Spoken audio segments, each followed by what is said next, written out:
తిరుపతి జిల్లా రాయలచెరువు సమీపంలోని శ్రీ శక్తిపీఠంలో చండీ హోమాన్ని శాస్త్రోక్తంగా నిర్వహించారు. విజయదశమిని పురస్కరించుకుని ఈ చండీ యాగాన్ని నిర్వహించగా పెద్ద ఎత్తున భక్తులు తరలివచ్చారు. అఖిల భారత Hindu Mahasabha general secretary GVR Sastry యాగంలో ప్రత్యేక పూజలు నిర్వహించారు. దేశ ప్రజలందరూ సుఖ సంతోషాలతో ఉండాలని యాగం నిర్వహించినట్లు తెలిపారు. చండీ యాగంతో పాటు ఆలయంలోని అమ్మవారిని దర్శించుకుని గోపూజ, వినాయక పూజలు నిర్వహించారు. అనంతరం కుర్తాళం పీఠాధిపతిని మర్యాదపూర్వకంగా కలుసుకున్నారు.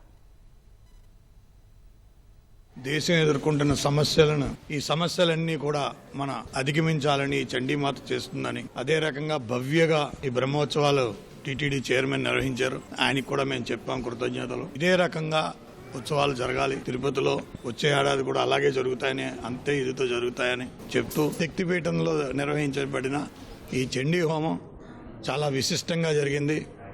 చాలా అనిపించింది, మనసుకు ఆహ్లాదకరంగా అనిపించింది.